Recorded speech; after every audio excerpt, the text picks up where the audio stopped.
ഓൺലൈനിലൂടെ 1,90,00,000 രൂപ തട്ടിയെടുത്ത നൈജീരിയക്കാരൻ തൃശൂർ സിറ്റി ക്രൈംബ്രാഞ്ച് അന്വേഷണ സംഘത്തിന്റെ പിടിയിൽ.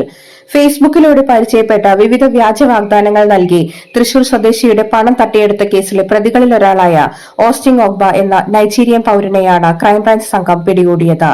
2023 മാർച്ച് 1-നാണ് കേസിനാസ്പദമായ സംഭവത്തിന്റെ തുടക്കമുണ്ടായത്. തൃശൂർ സ്വദേശി ഫേസ്ബുക്കിൽ നിന്നും പ്രതിപട്ടികയിലെ ഒരു സ്ത്രീയെ പരിചയപ്പെടുകയായിരുന്നു. പ്രതി പിന്നീട് താൻ സിറിയയിൽ യുദ്ധം വന്നപ്പോൾ രക്ഷപ്പെട്ട് തുർക്കിയിൽ വന്നതാണെന്ന് ഇരയെ വിശ്വസിപ്പിച്ചു. പ്രതിയുടെ കൈവശമുണ്ടായിരുന്ന $ഡോളറുകളും വിലപിടിപ്പുള്ള സാധനങ്ങളും അടങ്ങിയ 2 ബോക്സുകൾ ഈജിപ്തിലെ മിഡിൽ ഈസ്റ്റ് വോൾട്ട് കമ്പനിയുടെ കസ്റ്റഡിയിലുണ്ട്.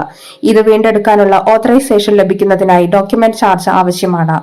ഇതിനായി പണം അയച്ചു തരണമെന്നും പറഞ്ഞ് വിശ്വസിപ്പിച്ച് 2023 മാർച്ച് മാസം മുതൽ ജൂൺ മാസം വരെയുള്ള കാലയളവിൽ പല ദിവസങ്ങളിലായാണ് 1,90,00,000 രൂപ കൈപ്പറ്റിയത്.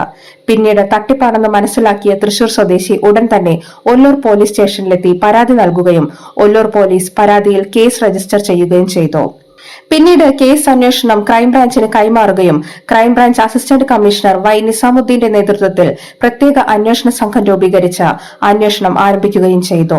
വിശദമായ അന്വേഷണത്തിൽ പ്രതി ഓൺലൈൻ തട്ടിപ്പ് സംഘാംഗമാണെന്ന് ക്രൈംബ്രാഞ്ച് തിരിച്ചറിഞ്ഞു. പിന്നീട് നടത്തിയ അന്വേഷണത്തിൽ നൈജീരിയൻ സ്വദേശിയെ മുംബൈ പോലീസിന്റെ സഹായത്തോടെ ക്രൈംബ്രാഞ്ച് അന്വേഷണ സംഘം ഈസ്റ്റ് മുംബൈയിൽ നിന്നും അറസ്റ്റ് ചെയ്യുകയായിരുന്നു. കോടതിയിൽ ഹാജരാക്കിയ പ്രതിയെ റിമാൻഡ് ചെയ്തു. മറ്റു പ്രതികളെ നിരീക്ഷിച്ച് അന്വേഷണം നടന്നുവരികയാണ്.